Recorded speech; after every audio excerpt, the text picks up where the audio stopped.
Eğitim Masası ailesi hepiniz hoş geldiniz. Bugünkü videomuz Evren serisinin 10. videosu dostlarım. Videoya geçmeden önce sizlere videonun analiziyle ilgili bir bilgi sunmak istiyorum. En çok izlenen 2 tane videomuz var bu serinin içerisinde. Yaklaşık %96 ve %98 oranında abone olmadığınızı görüyorum bu videoların içerisinde. Bu bizim için gerçekten moral bozucu bir durum. Bu abone olmayan dostların farkında abone olmadıklarını düşünüyorum. O yüzden sizlerden abone olmanızı ve videoları beğenmenizi istiyorum. Bize destek olmak istiyorsanız bunları yapabilirsiniz dostlarım. Videomuzun içeriğine baktığımızda da süper robotlar kavramının içerisinde yer alan robotlardan bahsedeceğiz. 8 tane farklı robottan bahsedeceğim. Kısa şöyle söyleyelim. Arı şeklinde koloni olarak bir gezegeni araştırmak için kullanılan robot şekilleri var. Yüzen robotlarımız var ve geri dönüşümle üretilen robotlar var. Origami şeklindeki robotlarımız var ve buna benzer böyle ufak robot çeşitlerimiz var dostlarım. Bunlardan size küçük bilgiler sunacağım. Girişi çok da uzatmadan direkt videoya geçelim. İyi seyirler.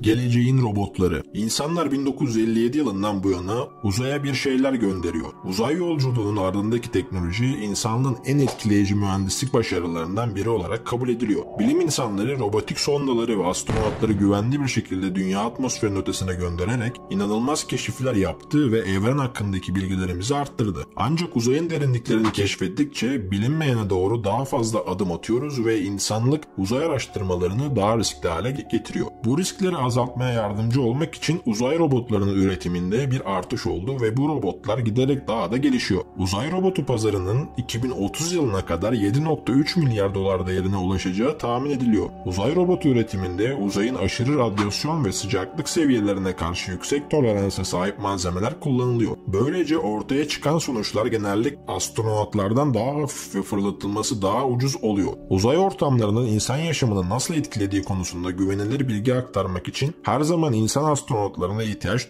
duyulacak olsa da uzay robotları bilim insanlarının en zorlu ortamlara girme ve uzay araştırmalarının sınırlarını güvenli bir şekilde genişletme fırsatı da veriyor. 1. Dönüşen makine. Şekil değiştirebilen bir robot arazide gezinmek, kargo taşımak ve uzay araçlarında onarım yapmak için hızla adapte olabilir. Avrupa Uzay Ajansı da MORI 3'ü bu amaçla geliştirdi. MORI 3, origemetriden ilham alan modüler bir robot. Bir dizi üçgen panelden oluşan modüllerin kenarları birbirine bağlanarak neredeyse her türlü 3 boyutlu şekli oluşturabiliyor. MORI 3'ün üretimi halen devam ediyor. Ancak yakın gelecekte İsviçre Federal Teknoloji Enstitüsü Lozan'daki yaratıcıları şekil değiştiricisinin uzay araçlarına yardımcı olma olasılığına da odaklanıyor. MORI 3'ü Mars gibi yerlere götürmenin faydaları arasında yer tasarrufu ve esneklik de yer alıyor. Robot düz ve dikey olarak depolanabildiği için birden fazla rolü yerine getirmeye ve uzay araştırmalarının bilinen ve öngörülemeyen zorluklara uyum sağlamaya da hazır. 2. Ay gezginleri. Bu ay robotları İtalya'daki Etna Dağı'nın Çakıl bölgesinde test ediliyor. 1. Ay benzeri arazi. İtalya'nın aktif yanardağının yamaçları ayın sert ve aşındırıcı toprağına benzer bir dokuya sahip. 2. Stereo kamera gözleri. Ortadaki kamera renkli görüntüler kaydederken diğerleri siyah beyaz kayıt yapıyor. Her kamera 180 derece yatay kaydırma yapabiliyor ve 90 derecede eğilebiliyor. 3. Hafif gezgin birimi birin ana görevi kameralarıyla kapladığı arazinin haritasını çıkartmak.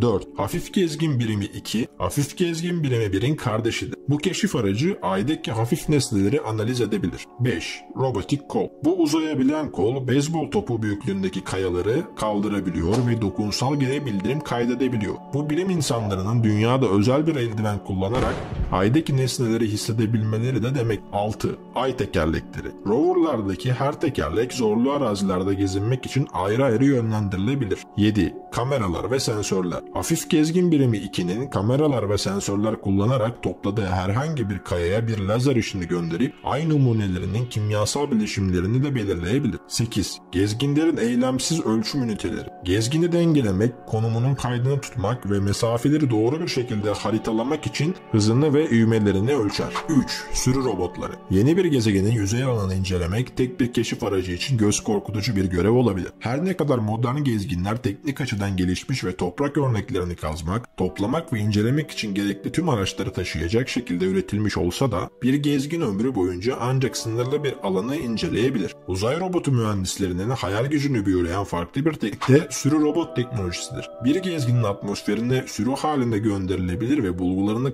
kameralar kameralar, sensörler, kablosuz iletişim cihazları aracılığıyla da kaydedebilirler. NASA bu fikri daha önce Mars arıları adı verilen bir arı boyutundaki robotları kullanarak test etmişti. Arılar gibi kanat çırpacak şekilde tasarlanan bu robotlar bir Mars robot üstüne bağlanmak üzere tasarlandı. Mars arıları fırlatıldıklarında birbirleriyle ve onları 2.3 kilometre çaplı bir alan içinde farklı yönlere gönderen ana robotla iletişim kuruyorlar. Sürü robotları kavramı yakın gelecekteki keşif görevleri için yeni olasılıkların önünü açabilir.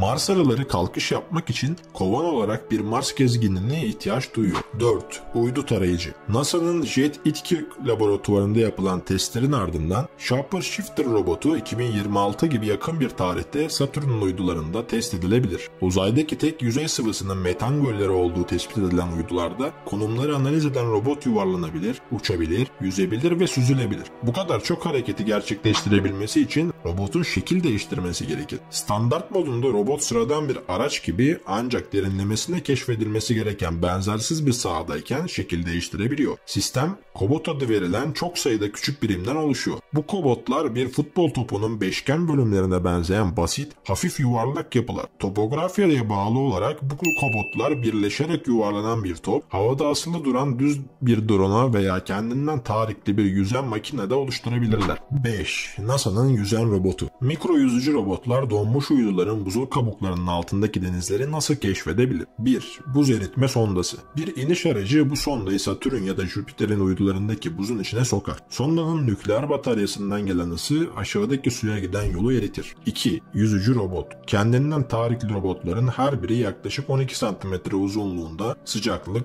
tuzluluk, basınç, kimyasal bileşenleri ve asitliği kaydetmek ve iletmek için cihazları bulunur. 3. Robotun bırakılması. 50 adet bağımsız mikro yüzücülerle algılama robotu buzu eridikten sonra sondadan ayrılır. 4. Keşif. Robotlar girişlerinin ısısının kayıtları etkilememesi için sondadan yeterince uzakta birden fazla yönde keşif yapıyor. 5. Sensör karşılaştırma. Her robotun önündeki sensörlerden gelen toplu veriler aranan alan boyunca herhangi bir tuzluluk, sıcaklık veya kimyasal bileşimi inceleyebiliyor. 6. İletişim. Her robotun bir ultrason iletişim sistemi bulunuyor ve verilerin buzun üzerindeki iniş aracına iletiyor. Toplanan bu veriler dünyadaki bilim insanlarına da gönderiliyor.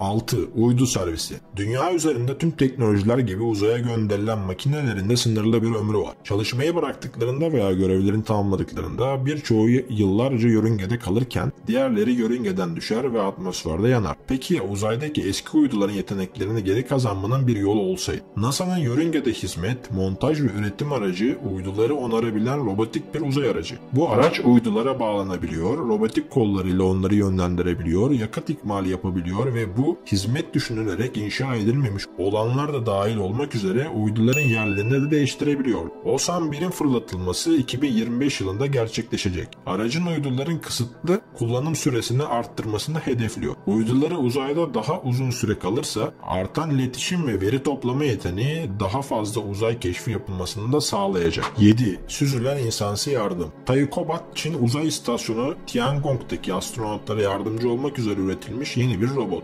Ortalama bir yetişkin kadar uzun olmasına rağmen Taikobat küçük bir çocuğun ağırlığına sahip. Ayrıca çekiç ve elektrikli tornavida gibi aletleri kavramak ve paketleri taşımak için ellerini kullanabiliyor. Dünyadaki insansı robotların aksine Taikobat uzayda yüzeyleri iterek harekete geçip uzay istasyonundaki el raylarına veya ayak desteklerine bağlanarak uzayın ağırlıksız ortamında da gezinebiliyor. Sensörleri uzay istasyonundaki diğer hareketleri algılayabiliyor ve diğer astronotlarla çarpışmaları önlemek için yolunu havada otomatik olarak ayarlayabiliyor. İnsan yönlendirmesiyle yapılan görevlerin yanı sıra Taikobat'ın gelişmiş sensörleri insan astronot arkadaşlarının sağlığını da izleyebiliyor. Örneğin kandaki oksijen seviyelerini kaydedebiliyor. Uzay istasyonlarında insan varlığı gerekli olsa da insansı bir robotun yardımı verimliliğini de arttırabilir. Ne de olsa robotların insanlar gibi uyku, yemek ya da banyo gibi gereksinimlerine ihtiyacı yoktur. 8. Uzay geri dönüşümü. Gelecekte kendi kendini geliştiren robotların uzayda teknoloji üretme biçimini değiştirmesi mümkün. Dünyadan uzaya malzeme göndermek yerine robotlar kendilerini yörüngedeki uzay çöplerine bağlayabilir ve ele geçirdikleri malzemeleri yeniden kullanabilirler. Gelecekte Ay ya da Mars'ta kurulacak koloniler yalnızca dünyadan gelen malzemelerle yetinemeyecek. Bu nedenle mühendisler yalnızca doğal kaynakları kullanmanın yollarını değil, aynı zamanda önceki uzay görevlerinden kalan eski ve terk edilmiş teknolojileri yeniden kullanmanın yöntemlerini de keşfediyor. Lockheed Martin gibi şirketler bu robotların 2050 yılına kadar gerçeğe dönüştürmek için de çalışıyor.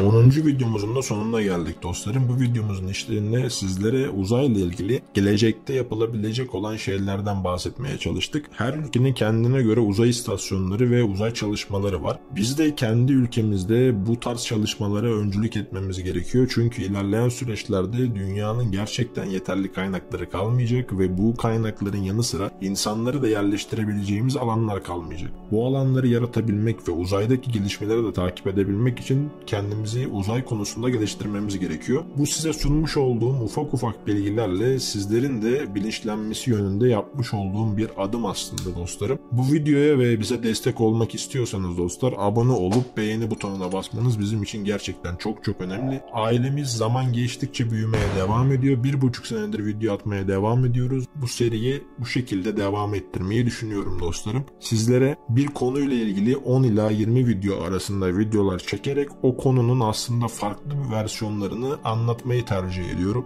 Konunun özel olarak seçilmiş içeriklerle üretilmesi ve bu şekilde bir oynatma listelerinin oluşturması benim için önemli. Çünkü her videoda farklı bir konuyu görerek farklı bir bakış açısıyla o konuya bakmanızı sağlayabildiğimi düşünüyorum. Bir dahaki videomuzda görüşmek üzere. Hoşça kalın dostlar.